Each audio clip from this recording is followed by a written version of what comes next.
Alhamdulillah, wassalatu wassalamu ala rasulillah. All praise is due to Allah, and may Allah's peace and blessings be on the last messenger of Allah.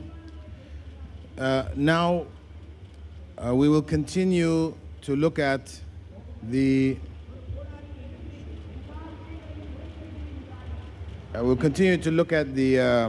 material which we refer to as general Dawah issues. We had three more subjects remaining, which we'll cover now.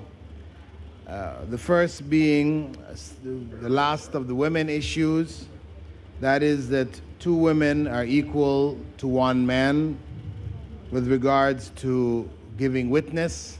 This is often raised, as an issue.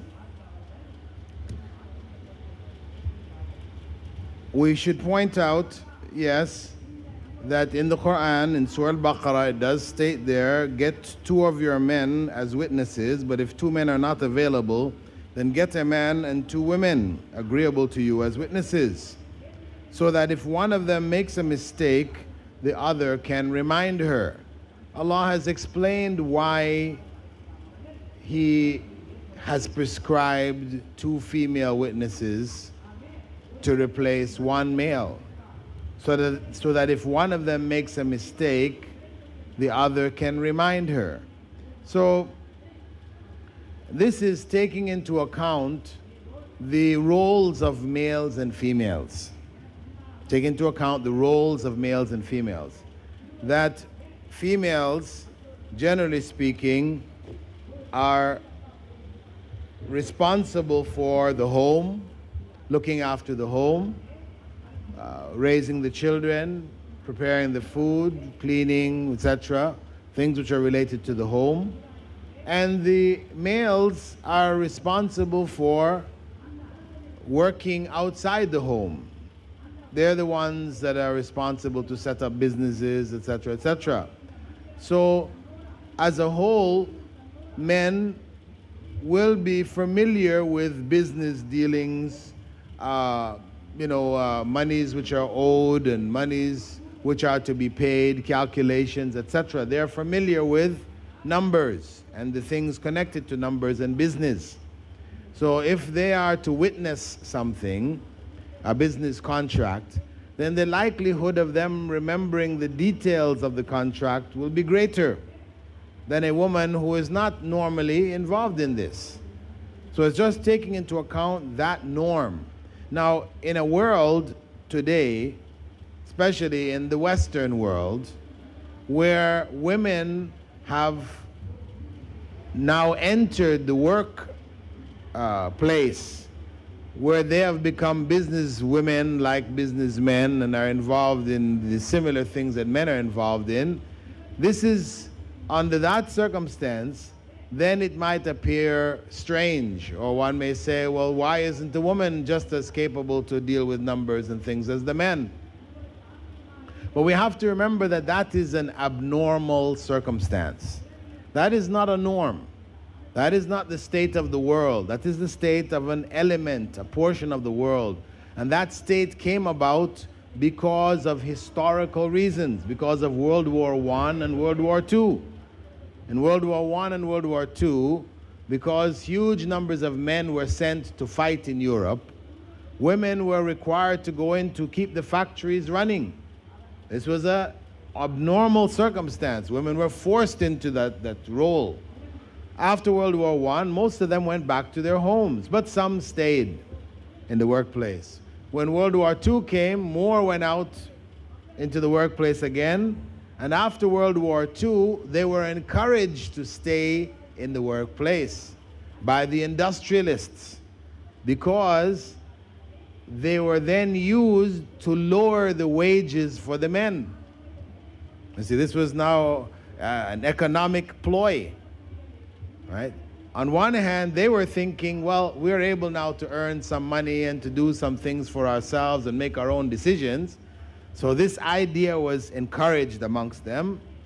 And at the same time, the industrialists, they were thinking in terms of the workforce.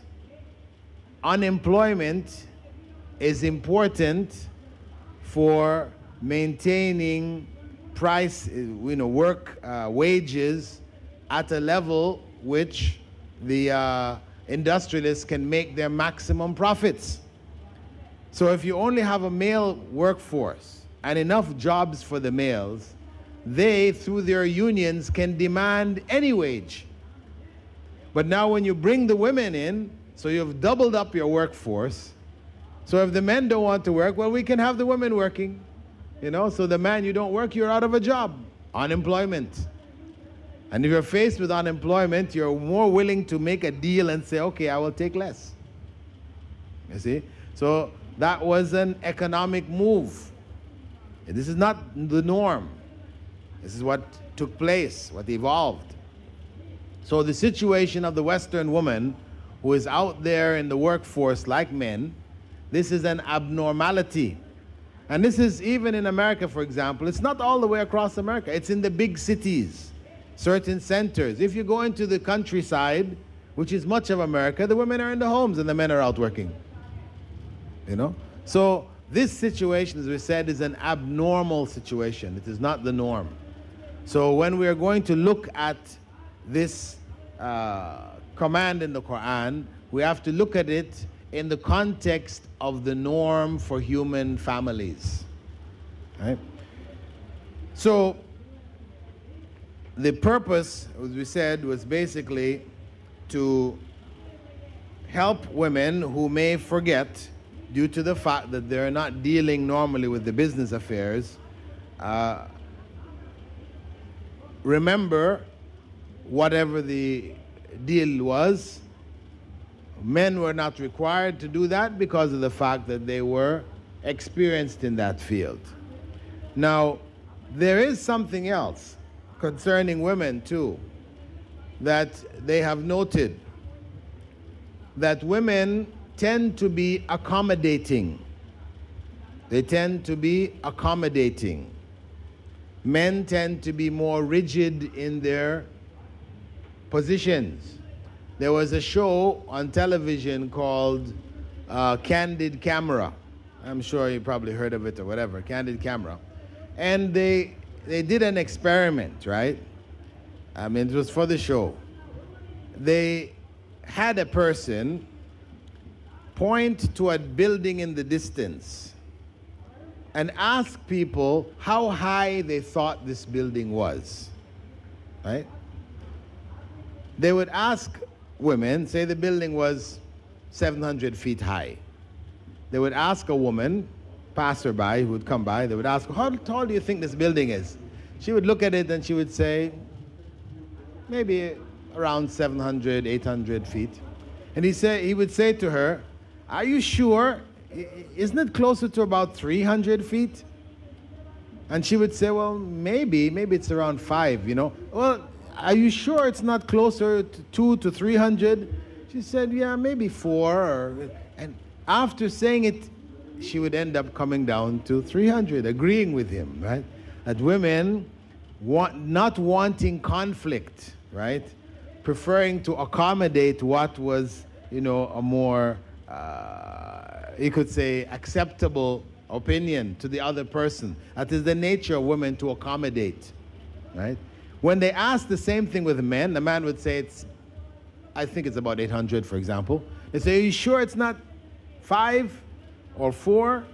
He would say, no, it's 8. Are you sure? Are you absolutely sure? Maybe it's closer to 3. He would say, no, it's 8.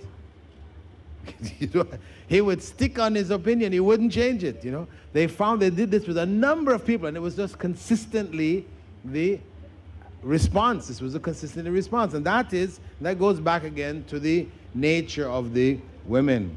That a woman, for example, may have an idea in terms of what the contract actually was, but somebody else can tell her, well, maybe it really wasn't that. Maybe it was something else, and she might accommodate. You see? So at least with two women, they're going to support each other, on that point, who have witnessed it, right? The other point to note is that, as a clarification, that this is only in the area of male expertise. In the case of breastfeeding, where a woman gives witness that she has breastfed a man and his wife, she is a single witness, that is enough to nullify their marriage. Her single witness is enough to nullify their marriage. So it is not across the board. Every time you need two females witnesses to equal one male. No. In that area, because she is the expert. Who knows best who breastfed these people? So if she gives that witness as one witness, that is enough to end their marriage. And it happened in the time of the Prophet ﷺ. One of the companions had asked the Prophet ﷺ what should he do, because this woman had come and said that she had breastfed both he and his wife. And the Prophet ﷺ's response was, Kayfa wa qad qeel. How can you ask when it has already been stated? Her witness was sufficient. The other topic which is commonly raised in the West, of course, here it comes in a different format. The format here is, why do Muslims take the lives of animals? In the West is, why are Muslims so bloodthirsty that they like to cut the necks of animals? Because of course they're eating animals too. So the issue is not about eating animals, but how you kill those animals, you know.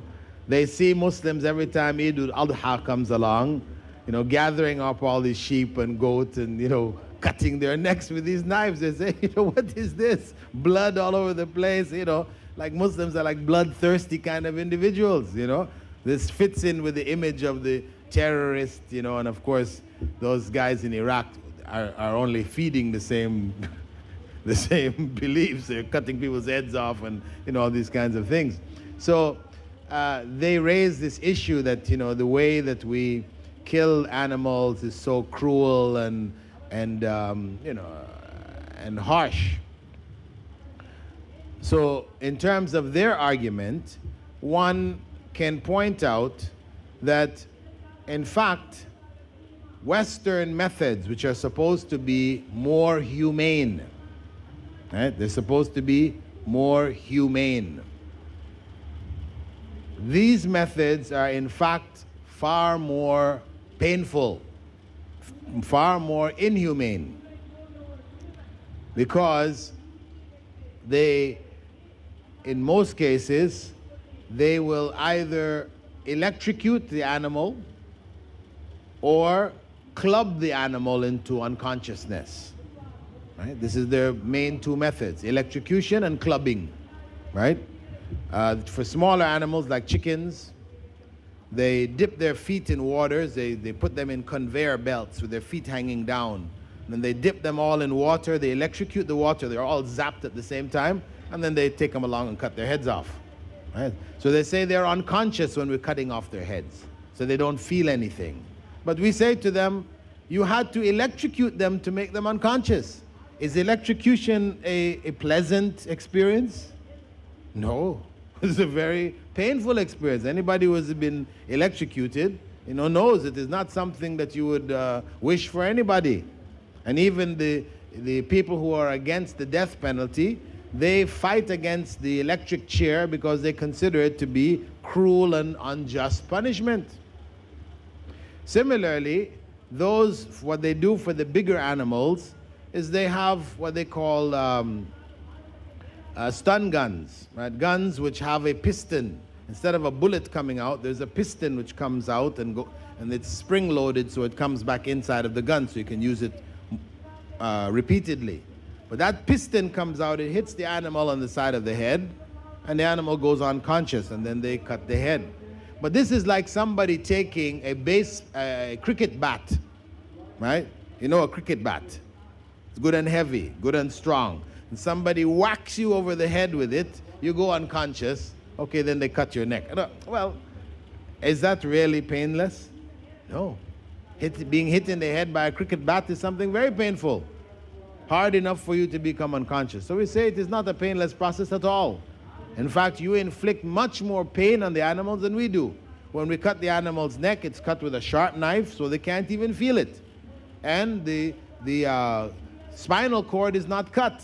We only cut the jugular vein and the esophagus. So the animal doesn't even realize that it has been cut. It bleeds naturally. Blood stops going to the brain, so it goes into a state of unconscious naturally, and it dies, calmly. The body may jerk, but that's a natural reaction of the body. It has nothing to do with pain. And there have been tests done by doctors in Germany where they have placed electrodes, on the chest, etc. area or heart area of animals and killed them according to the Islamic method, cutting the neck. And they've demonstrated that there is no change, no big change in the heart rate of the animal when it is killed like that. Where, of course, when it is done through electrocution, there's a huge jump indicating pain. Now, for your circumstances here, where others, people who are vegetarians, etc., may argue that taking the life of an animal, period, this is not good. This is inhumanity, man's inhumanity to these other creatures. Well, we say that God has submitted the creatures to us, the animal kingdom as well as the vegetable kingdom. If we were not meant to eat animal meat, then God would not have given us teeth to eat them with. We would only have had the grinding teeth at the back. Like vegetarian animals, they only have the grinding type teeth. They don't have incisors, which is for cutting meat. So we would have been created that way. The very fact that we were created capable not only to eat the meat, but to digest it. Because again, vegetarians don't have the enzymes to digest animal matter, right? And carnivores don't have the enzymes to digest vegetable matter. But we have enzymes for both. So why did God create us with these if it is not to be used? Question. Furthermore, we can point out to them that the animal kingdom, okay, you want to spare the animal kingdom. What about the vegetable kingdom? Is it not also life? Because they're saying we're taking a life. When you kill the animal, you take a life. We say, when you cut down a tree, are you not taking a life? Isn't it not living? Yes, it's living. So, following your line of reasoning, if we don't want to take any lives, then it means we will have to die. You can't live. Because you must cut down trees and take some lives for you to live. It's just that you have considered vegetable life okay to take, but animal life is not okay to take. That's what it comes down to, And it is due to a philosophy that you hold that through reincarnation, maybe eating that goat or that sheep, you might be eating grandpa, right? That might be granddad that you're eating there, right? Because that has to do with your belief, But if we were to look at things logically and reasonably, then logic and reason points to taking animal life, no different really from taking plant life, and we have been created with a means to consume these vegetable as well as animal products, enzymes as well as the teeth. So God did not do that without reason and purpose. So we reject that argument. The other point, which is commonly raised, is that Islam was spread by the sword. Islam was spread by the sword. And this has been used to justify the tearing down of Muslims' mosques and attempts to reconvert Muslims to other religions. Yes, it is true that probably the largest or a large quantity of Muslims, a large number of Muslims, did convert from other religions in India here, as well as India, Pakistan, as well as in the Middle East.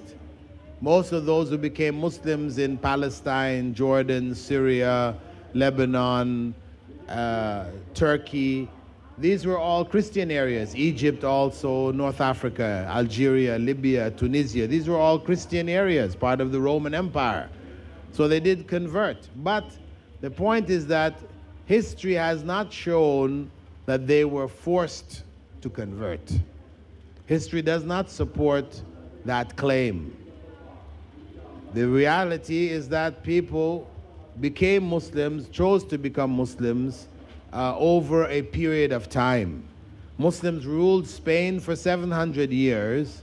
If they were forcing people to convert, there would not have remained a single Christian in Spain by the 15th century when Ferdinand and Isabella came back and took over.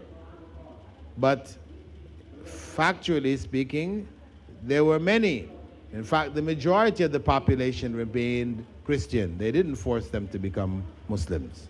Similarly, if Muslims were forcing Hindus to become Muslims in India after 1,000 years of rule, Muslim rule, there wouldn't have remained a single Hindu in India if they were forcing them. It's not to say that maybe some forcing didn't happen in some place, somewhere, sometime.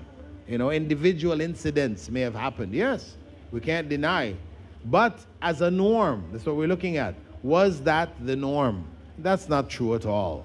We find, for example, that Islam spread in Indonesia without any military intervention. There was no war, no battles, no soldiers involved. Islam spread throughout Indonesia, which became the largest Muslim country on the face of the earth, without any military confrontation at all. Much of West Africa, when we look at Ghana, Nigeria, these countries which are majority Muslim countries now, Niger and Senegal, all this, these were not, they didn't become Muslims through wars, they came through trade. And this is the same thing which happened in Indonesia. Most of it was through trade. That people in those areas, Muslim or people from Arabia, had been trading with them for centuries. It is not that Islam came and all of a sudden people spread out from Arabia and went to Indonesia and started converting people. No. Trade had been going on between Yemen, Hadramaut, and Indonesia, Malaysia for generations, all the way even with China, for generations. What happened was that when those traders became Muslims and they were now bound by Islamic rules, their mode or method of trade changed. We know in trade that for you to be a successful businessman, basically you trick your customers. That's what you do. That's why the Prophet ﷺ said, "At-tujjar humul fujjar." The traders are corrupt. One of the most corrupt elements of the society. Because trade breeds corruption, you know, unless people are particularly careful. So the successful, those successful traders, those who are highly successful, they are that way because they deceive their customers, either by selling them an inferior product for a superior price. Right? That is one of the common methods, right? You know, or by fooling them into thinking that what they're buying something which they're not actually buying. You know, there's different levels of deception. The highest level is where you trick somebody, they buy thinking they're buying something which turns out not to be that thing at all. Right? Or they do it by hoarding, you know, necessities where people have basic necessities that they need. They hoard until the prices go up and then they release it on the market. You know, and this is why Islam prohibits hoarding, because it's exploitation of people's needs. So what happened is that these traders, who prior to Islam, they were using the standard, deceptive trading techniques. After becoming Muslims and being prohibited from these methods, now they came to trade with a different attitude. When they were trading their cloth or whatever, they would tell them, this is not good quality, this is a better quality. Or if you're looking for so-and-so, you can find it with such and such a person, The people were shocked. Why would you tell us? You never used to tell us before, It's your loss, because obviously I'm not going to buy it from you if you've told me that there's a defect in it, right? So, technically speaking, it exposed them to loss. It means that their profits would be less. It doesn't mean they would not still be able to make profits, but their profits would be less. They would be more moderate, right? So, those people, after seeing Muslims consistently doing this, traders, they would ask them, well, why? What would make you want to do this? And then they explained to them that this is our religion. And of course, then they wanted to know, well, what kind of religion is this? And as they learned about the religion, then they converted to the religion. And this is what had that impact on the people. Because nobody else was doing that. Nobody else traded in that way. So, and that's where the same thing for Muslims today, unfortunately, we have joined in the rest of the world in their deceptive practices. You see, if Muslims were to manufacture a car, for example, you look at, say, how car manufacturers function. What do? They build parts in the car which they know will break down. They test the parts, right? They test parts. They have machines which will test the part. If it is a part which is going up and down, they have a machine which will take it up and down, up and down, up and down, and they'll know how many times it goes up and down, for how long it will go up and down before it falls apart. So they give you a warranty for the car, which lasts up until that part falls apart. Then after that, you're not covered by the warranty. You now have to go and buy the spare part from yourself. And what do? They charge you more for the spare part than when you buy the car. See, if you were to take a given car apart, take it all into pieces, and sell the individual pieces, that would add up to 5 to 10 times the value of the car itself. This is how they operate. They get you with the spare parts.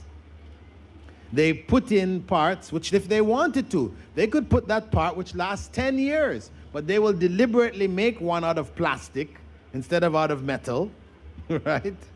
So it'll break down after 3 years. They deliberately do it. So this is deception. This is deception.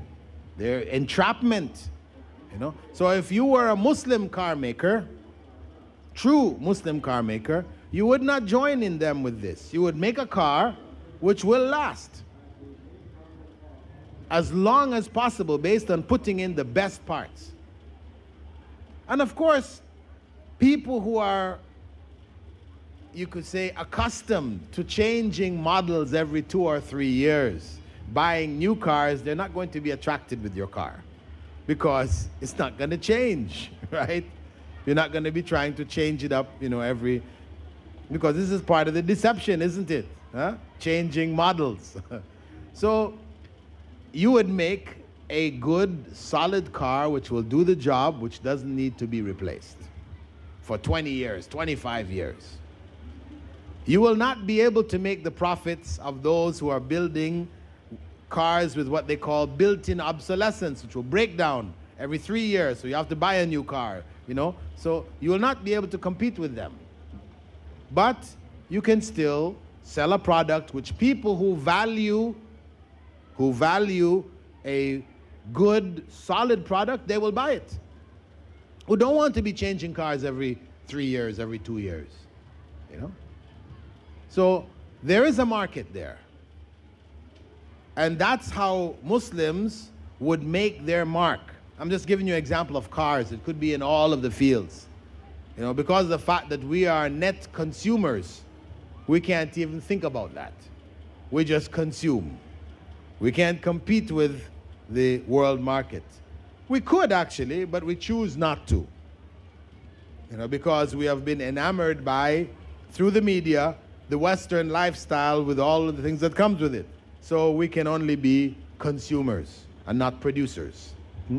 But if we were to wake up and change our approach, then that would become in and of itself a powerful means of dawah. Because people would respect that. There are people who would respect that. Look at, this is very honest. They're giving you a product which is reliable. You can trust it. These people are true to their word. And that's what Muslims were known for. Today, unfortunately, in many of the countries that I've visited where there are Muslim minorities, etc., they're known as crooks. Muslims are known as crooks. They're involved in all kinds of shady deals, paying off this one and that one and importing things that they shouldn't be importing. And, it's all this kind of shady stuff going on. And I'm sure you're familiar with it. I don't have to talk about it here in India, But Muslims are known for that. It's a shame. It's the total opposite of what we're supposed to be known for. So, in general, as we said, if we look at the state of the world, the vast majority of people who came to Islam did not come in by the sword. They have come in through conviction, through having seen what Islam has to offer and being convinced that it is a better way of life. So that basically covers the general topics, the general issues. If there are any questions that anybody would like to raise concerning it before we go on to our next section, which is tips for dawah, we can take a couple of questions right now. And let me apologize for our late start. I made a big point about starting on time yesterday, but unfortunately, things were out of my hands. I told people I want to be here by 11:15. I went for taping some programs for television, satellite television, and I told those people I want to be back here by 11:15. And they promised to have me back here by 11:15, but unfortunately, they had me back here by 11:30. So I apologize from my side, but it was really out of my hands. Anyway, inshallah, hopefully tomorrow, I have learned my lesson today, and we'll be able to start on time tomorrow. I will not make any other arrangements prior to our class. Are there any questions anybody would like to ask before we go on then? Assalamu alaikum, brother. Wa alaikum salam wa rahmatullah. I remember I mentioned that we don't need to be saying the salam alaikum each and every time. First time, that's why. Okay. Yesterday you mentioned about person who has been called. Put yourself other person's shoes. If I want to discuss with Christian persons, if I want to mention about Allah and all, Allah said so, Allah said so. Instead of that, have I to mention God said so? Something like that? See, Allah said in the Quran or in the Holy Book. If I want to mention to a Christian, have I to tell God told in His Holy Book, this is the thing? Yes, it's better in talking to others who don't know that Allah is God, the same God they believe in, but with a difference. All right? If they don't know that, then it's better to use God, which they're familiar with, so they can find a common ground for our presentation and discussion. That means I'm not making any mistake by mentioning God. God is, it's not the thing like Allah. It's not a peculiar. It's not a. It's Allah is it's peculiar. God means it mention female God, goddess, or single God, plural, something like that. This is not an issue. Okay. This is not an issue. Actually, the name Ilah. Ilah in Arabic means God. Al-Ilah is one of God's names, one of Allah's names, and it means God. And Al-Ilah can be Ilaha, a female god. Aliha, many gods. Just as we have in English, God, goddess, etc. So that word already exists in Arabic. The title God is among the names which is applied actually, at least in translation, to God, to Allah. Okay, one more question, brother, about the clear communication to the brother whom I am approaching. You see, first time I approach here. The second time somebody is putting water, like what you said. Somebody is, trimming it, and later on the man who is getting the fruit. Who will get the benefit from Allah? Allah subhanahu wa ta'ala. Okay, brother's question, since we know that inviting people to Islam may involve many people, a person becomes a Muslim not usually as a result of a single person inviting them, but a number of people inviting, number of people playing a part and a role in it. The brother's question is, who then gets the reward? The point is that the Prophet ﷺ said, Ad-dal al-khair kafa'ili. The one who guides others to good gets the reward of the good that person does. So everybody who is involved in pointing that person shares in the reward. Everybody. Alhamdulillah. Question from the sisters? Yes, madam. Some of our friends say that when you Muslim women cover up so completely, that's when it ignites the men's mind to find out more about what is actually inside. That is, they're very curious to know what exactly they are covering up. So they say that in turn attracts more attention than your actual objective of covering up. Okay, we say that if that were the case, then in the bars and the discos, we would have women dancing in full veils, since that is more exciting to the men and etc. But that's not what we have. That's just a theory, which is not real. A woman might say that to you, but you go ask a man which is most inviting and exciting to him. A woman who's covered up like a nun or a woman in a bikini? When they want to sell cars, right? When they want to sell cars, and we know the normal pattern is you want to sell a car, you don't tell about how powerful the car's engine is, how big its wheels are and everything. They just put that car, a red car, with a woman lying on top, right? That's how they sell the car. Now, why don't they put the woman in a full veil, since it's more, curious and make people more attractive? No, they'll put the woman in a bikini. Why?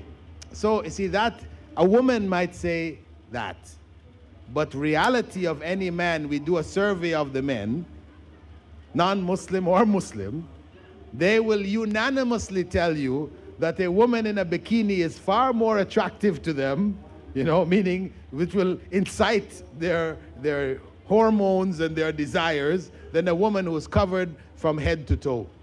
That is without a doubt. So that argument is a false argument.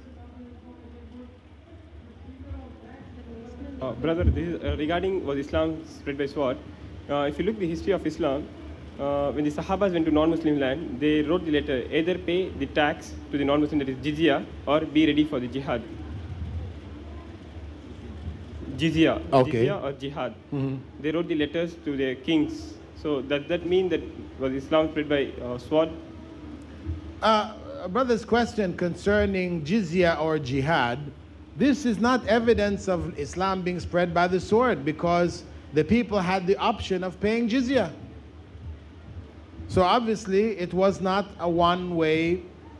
It's either when it was Islam or the sword, then we can say, yeah, we're forcing people here. Islam or the sword. That's the image that they normally put of Islam spread, right? The Arab Bedouin riding in off the desert, right, with his gutra flying in the air. He's got a Quran in one hand and a sword in the other hand, and this is, that is the image, yes.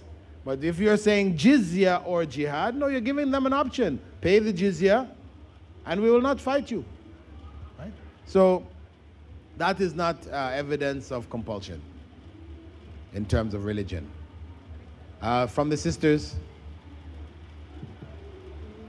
This is not directly to do with the Dawah workshop, but one of the topics that we discussed, and it's regarding trade and business. Here in India, when one wants to start a business, say for example any food product, probably squashes or pickles, some small scale industry, we require various licenses like FPO license and the SSI license and so many other licenses. And for all of this, when you go to get this license, they ask you to pay a bribe. And they tell you directly, probably the inspectors themselves who are in charge of the license, they tell you directly, you've got to pay me the bribe. And if you don't pay it, we will cause difficulties to you, we will not give you the license and things like that. Okay. So how does a... Okay. Bribery, rishwa, is something forbidden in Islam. Bribery is forbidden in Islam. To pay it or to receive it, right, is a general principle. But we have to understand what is the definition of bribery. Bribery is paying money or wealth or giving some product in order to get a right which was not yours. This is bribery, right? People are standing in a line. There's a guard to make sure everybody stays in the line. You've come at the end, you pay the bribe, you give the guard some money, he puts you at the front of the line. Now, it wasn't your right to be at the front of the line. So, that is bribery. You have paid money to get a right which was not yours. Now, somebody who says, give me money to get your right, he is involved in bribery, because he is receiving money for something he has no right to, right? Because remember, for rishwa, the bribery, it's two ends. One, you are paying to get a right which is not yours. The other one is giving a right for money which is not his to give. Okay? So, your end, when you are paying money to get what is your right, that is not rishwa. That is not bribery. On his end, receiving, yes, that is bribery. He is getting money to give a right which was not his to give. Do we understand that? Is that clear? Okay? So that's an important distinction, and it saves people a lot of problems, because some people not understanding this, thinking that even if you're paying for your own right, you can't do it. So you'll find people who want to go on Hajj in some places. You have to pay these people off to get your right to go on Hajj. And it is your right. But they won't give you a visa unless you pay them some money. So what do? You pay the money, if that's what you're forced to do. So rishwa, or bribery, which is prohibited in Islam, is paying money to gain a right which is not yours, or receiving money to give a right which is not yours to give. Extortion, yeah. We need to go ahead, okay? Can you save that? Okay, our next topic is tips for da'wah. Tips for da'wah. And I hope at some point before we finish off this afternoon, you will get the notes in your hands. But these notes were given, at least 2 days before the course started, and it should have been in your hands. So please don't complain to me, complain to the organizers. Right? Anyway, tips for beginning da'wah. How do we start off? We have knowledge, we have information, but we don't know how to get the ball rolling, how to get a discussion happening so we can try to introduce Islam to others. We said that the best approach in general is to probe. Remember the PAR principle? We probe the individual. find out what that person is thinking. Listen before you speak.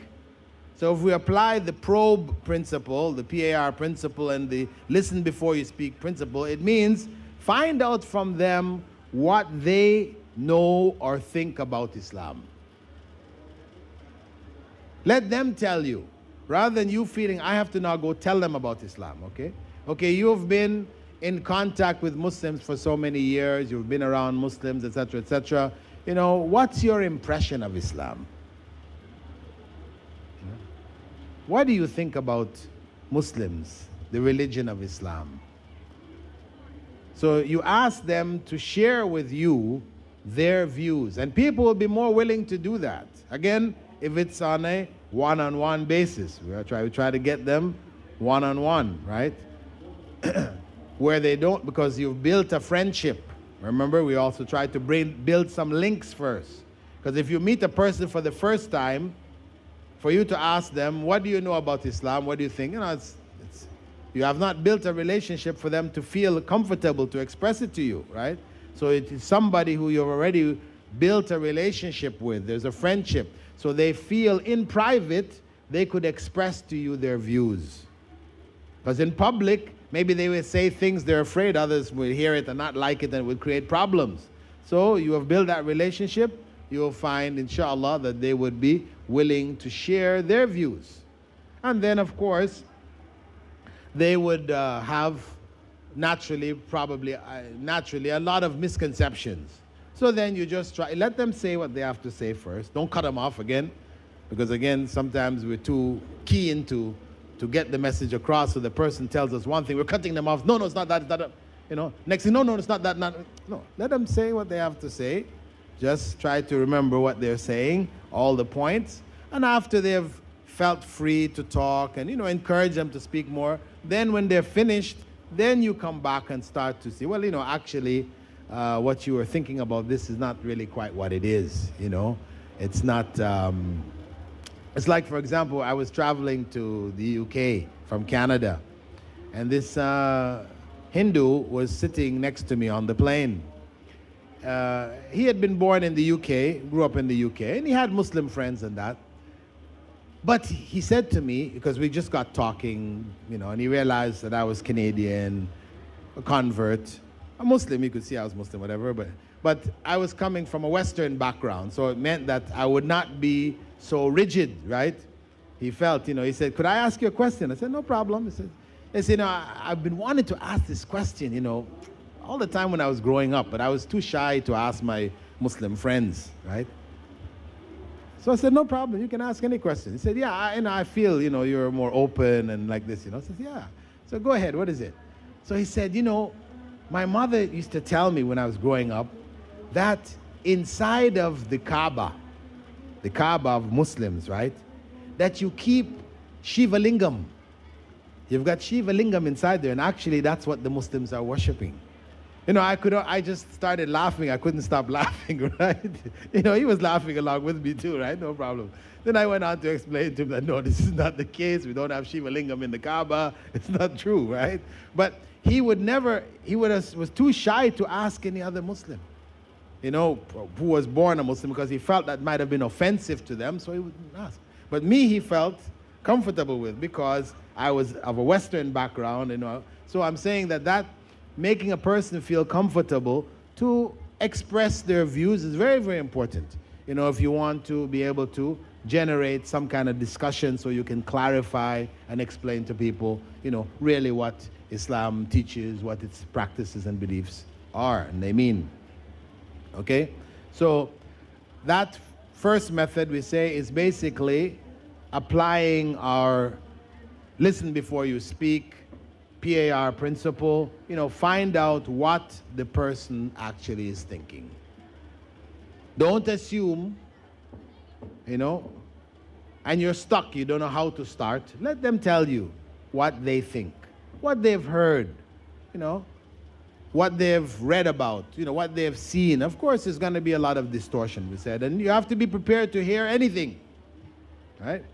You can't, you know, when they say something, you can't make your face, oh, you know, you have to keep a pleasant face and let them say whatever they have to say, because you have to remember that it's not necessarily an intent to offend you, but only to convey to you what they heard and what they, thought. The second method is what we could call the current issue method. That you take some current issue which is in the news that people are talking about or whatever, and try to introduce that as a means for conversation, Whether it is the hijab, for example, hijab in France, where they're prohibiting women from wearing that or whatever, or it is the war in Iraq, what is going on there, either the slaughtering of people there, or even the Iraqis, what happened to them in the Abu Ghurab prison and etc. Use current issues for a basis for discussion, because people may be more not wanting to talk about religion, really. The current issues tend to be, we could say, above religion. I mean, though it may involve some religious issues, it's it's something that it's in the news, everybody's aware about it, so people will tend to be more willing to talk about current issues, current news. So you'll be able to give them the other side of the picture. They already been inundated with false information through the media, about Muslims. So you try to clarify the other side, that you point out to them, for example, that whenever somebody with an Arabic name commits a crime or what may be called a terrorist act, it is a Muslim terrorist, a Muslim robber, a Muslim whatever. But whenever other people do it, it's just a terrorist, just a robber, this is a common thing which happens in the media. And people are not necessarily aware of it, but until you point it out to them, say, yeah, come to think of it, that's true, Always the Muslim adjective is added, whenever it is somebody who is Arab or whatever. And in Palestine, for example, the PLO organization, which was the well-known, terrorist, so-called terrorist organization, the PLO members are not all Muslims. Many of them are atheists. Many of them are Christians. Even the current head of the PLO, this Mahmoud Abbas, he's a Baha'i. That's the PLO. And that's why they will never succeed. The Islamic goals, the goal of Islamic State, they will never happen with them. Because it's a mixture. It's not about Islam, really. It's just about politics. So you can clarify that. So we use, as we said, issues, current issues, whether it is the so-called weapons of mass destruction issue, which never showed up in Iraq, on the part of the Iraqis. Yes, there were weapons of mass destruction in Iraq used by the Americans. They were the ones using the weapons of mass destruction, right? And of course, recent revelations that have happened in America point out that they knew ahead of time that there weren't any, that this was just all a setup. So, current issues. The third that you might use, this depends on where people are, the location, etc. People who are not from that location who are visiting. This is good for visitors. Somebody who is coming from outside of India and visiting Muslim areas, they've been amongst Muslims and so on. So then you can ask them about, how it feels, what is your experience of being amongst Muslims. Not necessarily asking about Islam, etc., but what it feels to be in the Muslim community, how do they find it different from, back home, or etc., etc. So we can use that for people who are like tourists, people of that type of background, people from other parts of the country who end up living amongst Muslims or spending time amongst Muslims. So that can be a basis for discussion. Actually, for those of us living in Muslim countries where the non-Muslims are a minority and are visitors, then this is a major means. In your situation here, of course, when we talk about tips of dawah, I mean, they have to be looked at relative to your own situation. Because what may be effective in one place may not be that effective in another place in the end, right?